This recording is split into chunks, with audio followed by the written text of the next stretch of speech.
Jordan views her new space, which is unoccupied. Then Anna arrives as her first visitor. Jordan proudly displays the name of a high-end designer she is looking to hire. Concerned, Anna inquires whether the focus of her job for Sidwell has shifted. Jordan confesses she hasn't discovered anything unlawful regarding Sidwell, so why not enjoy the task she's paid for? Furthermore, if she does not live this lavish life, it will tip him off. Anna is afraid that this life would captivate her, and when she eventually discovers dirt on Sidwell, will she be able to abandon everything and turn on him? Will Isaiah spoil Portia's newfound happiness?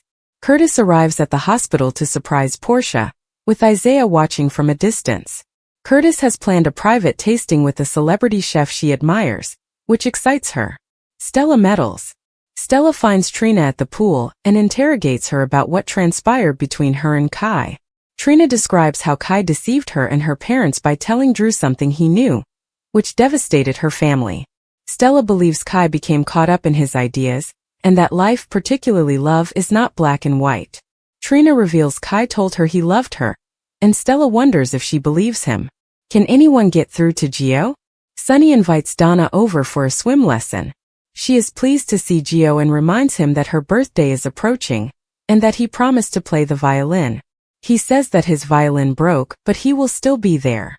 Seriously, Gio, you can't keep it together for your #1 fan? Gio speaks with Sunny alone as Donna attends her lesson.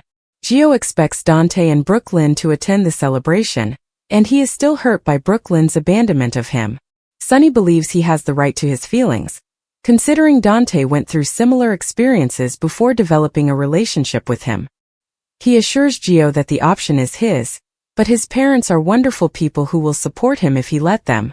Kai asks Drew what they're going to do about Measure C without Sidwell's financing. Drew says it will have to wait since he needs to focus on his move to DC.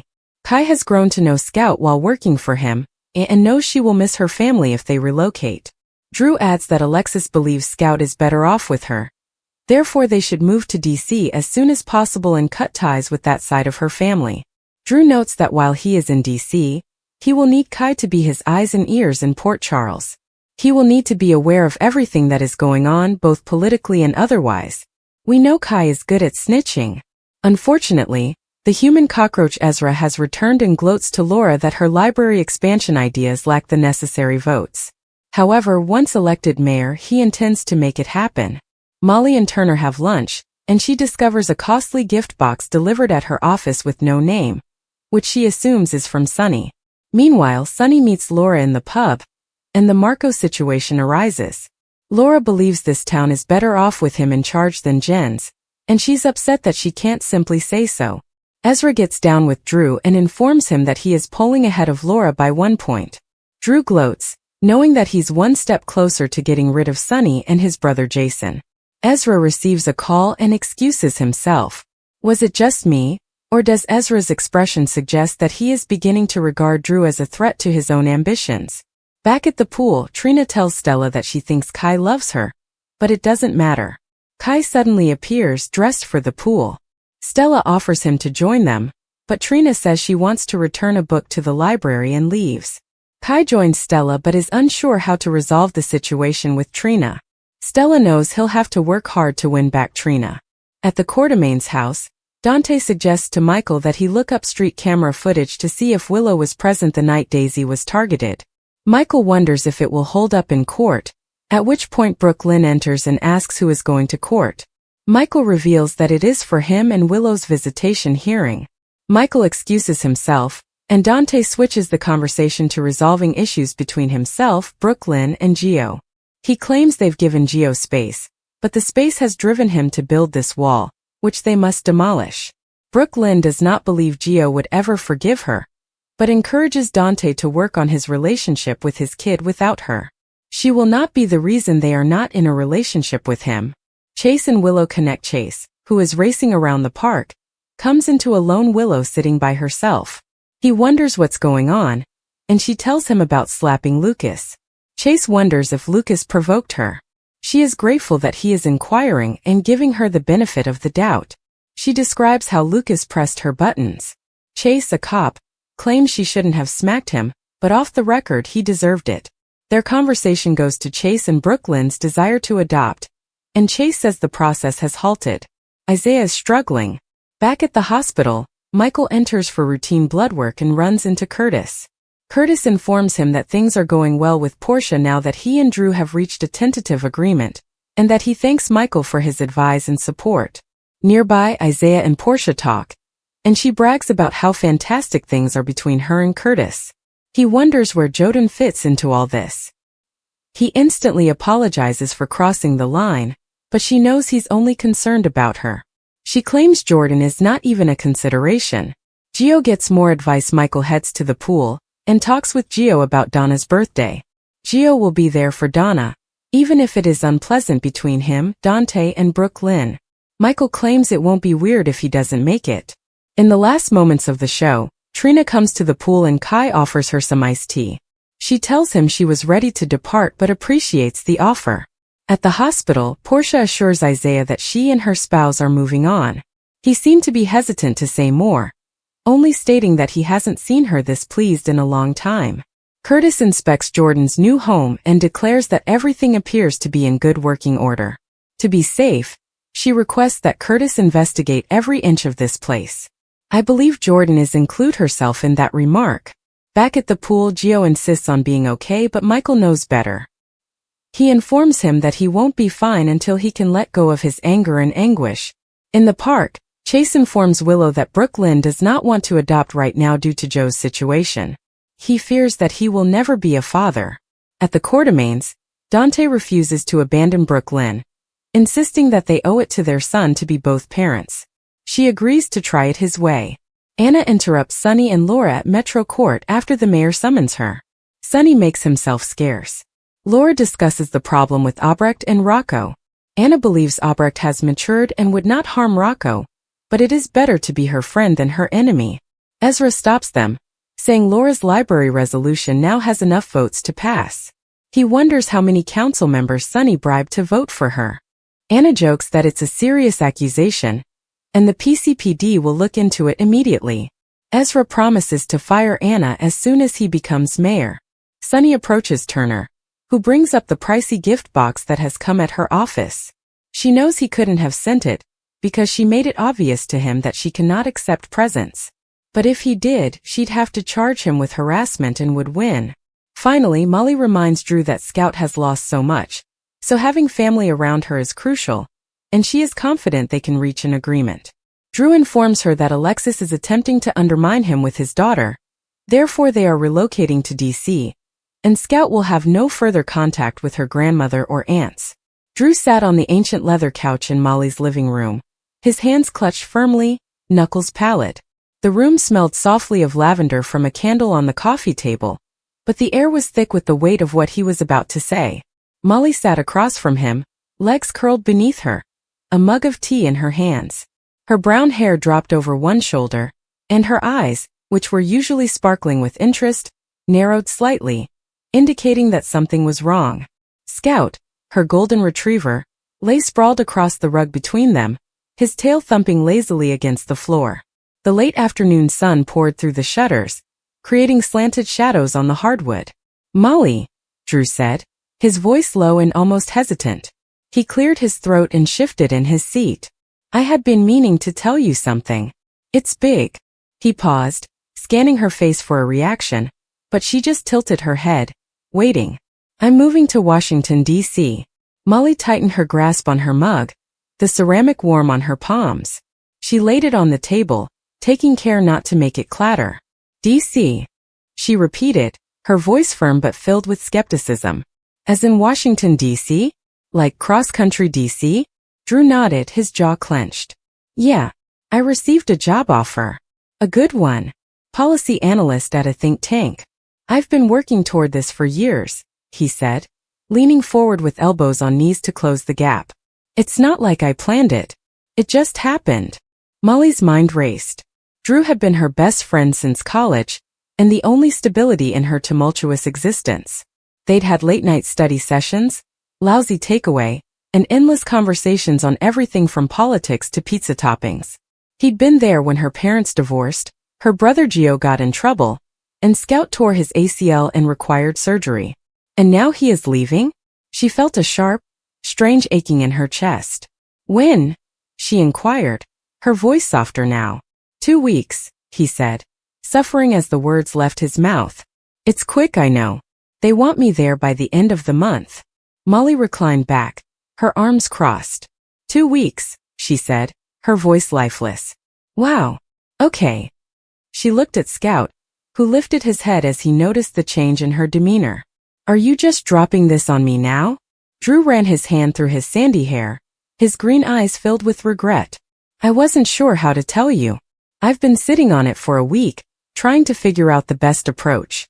There isn't one. She wanted to be angry, to rage at him for hiding it from her. But the pain was too intense and complicated.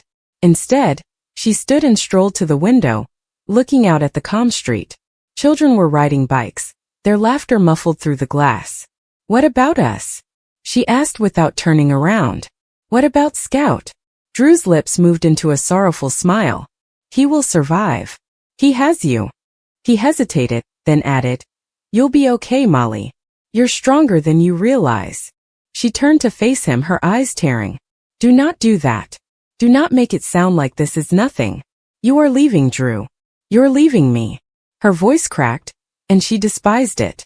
She wasn't meant to be the one who fell apart. That was Joe's job, or her mother's, or anyone else's in her chaotic, convoluted household. Not her. Drew stood and took 2 paces across the room. He refrained from touching her, his hands dangling awkwardly at his sides. I'm not leaving you, he stated, his voice steely. I am accepting a job. We will still talk. I'll make a visit. You can visit Washington, D.C. It wasn't the end, but it felt like it. Molly wiped her eyes, disturbed by the tears. It's not the same, she explained. You know it's not. Before Drew could react, the front door flung open, and Gio stumbled inside, his sneakers scuffing the floor. He was all lanky limbs and restless energy, his dark hair a tangle, and his backpack draped over one shoulder. So what's with the funeral vibes in here? He remarked, laying his bag at the door. Scout sprang to his feet, tail wagging madly as he ran for Gio. Molly gave her brother a look. Not now, Gio. He lifted his hands in a false submission, but his gaze shifted between her and Drew. Okay. Just saying, it's as if someone died. He crouched to scratch Scout's ears, unaware of the tension. What's up, buddy? Do you miss me? Drew looked at Molly and then at Gio. I was just telling your sister that I'm moving to D.C., he added, his tone bland. Joe's hands froze against Scout's fur. He looked up, his smile dimming. Wait, what? Are you leaving? Dude, you cannot just leave. Who's going to protect Molly from losing her mind if I screw up? Molly rolled her eyes, but the jab hurt. Gio wasn't mistaken. Drew had always been the one to calm her down when her brother's pranks pushed her over the edge. Gio, maybe shut up for once, she remarked, her tone harsher than meant. Gio stood, brushing dog hair from his slacks. I'm just saying this is terrible. Scout's going to be upset too.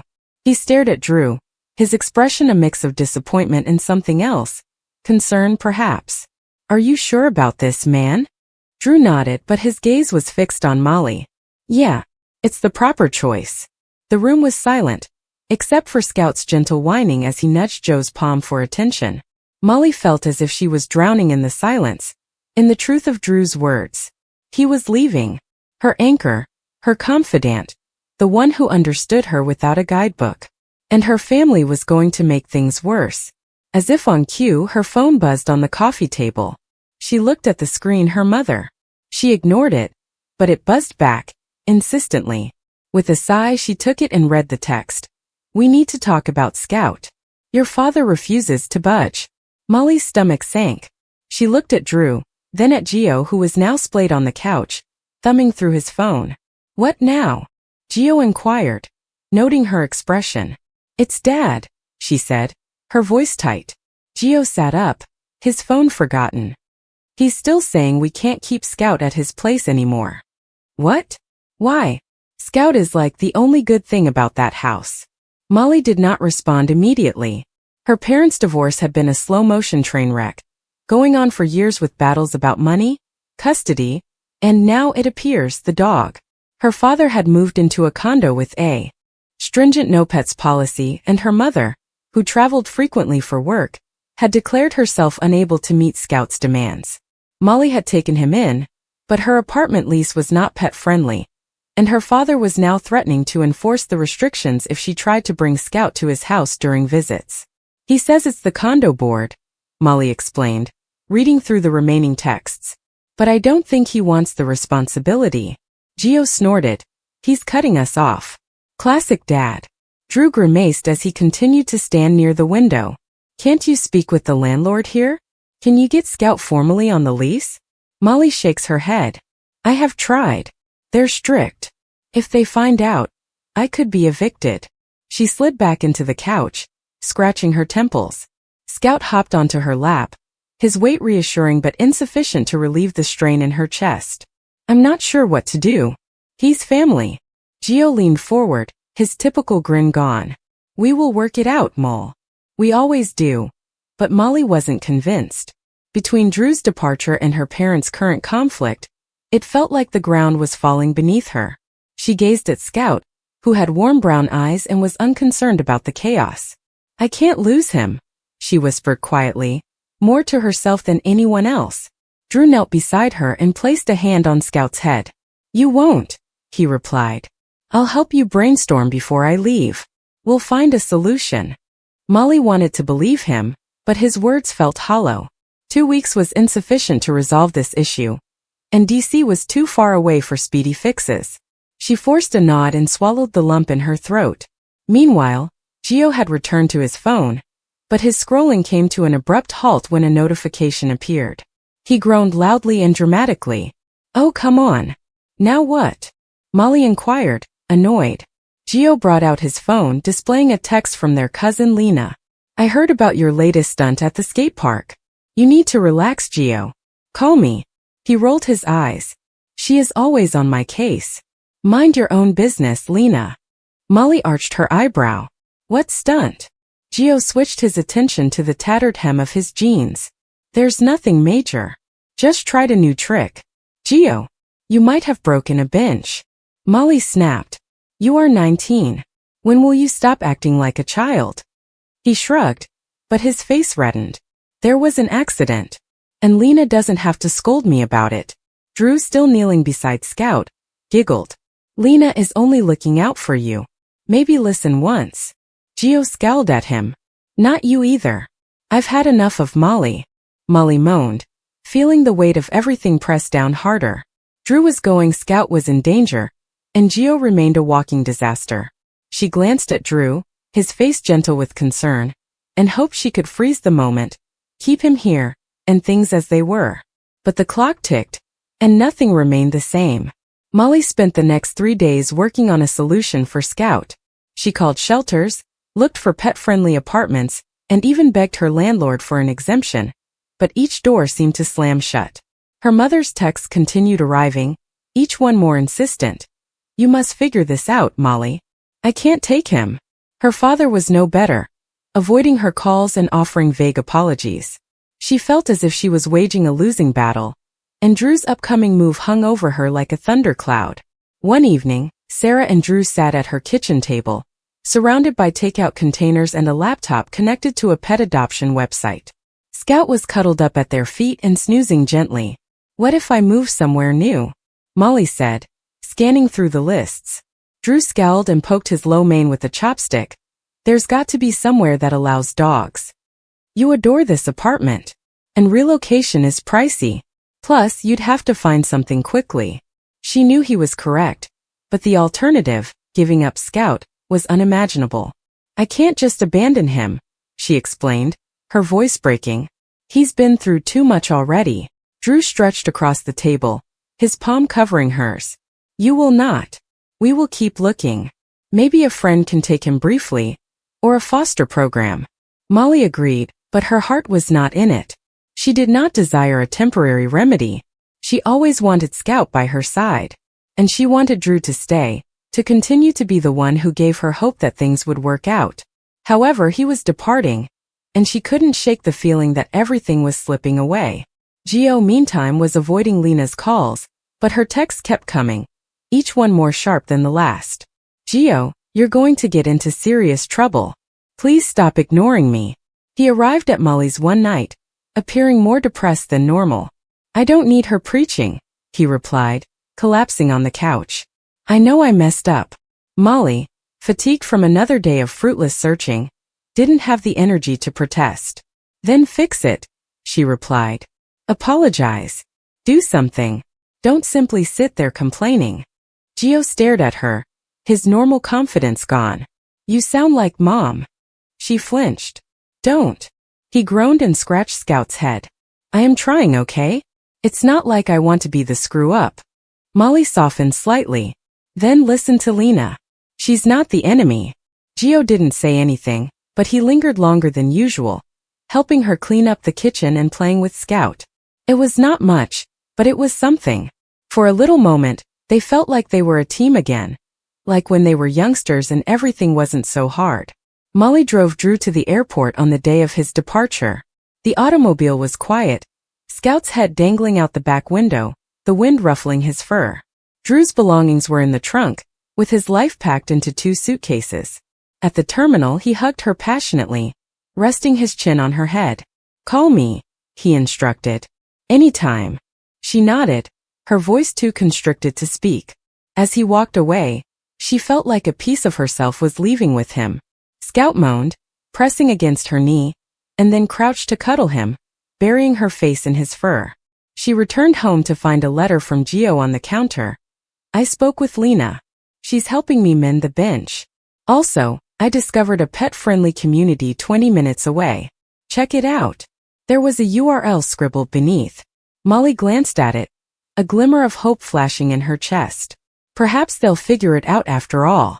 Perhaps, even with Drew gone, they'd be able to keep their small family together.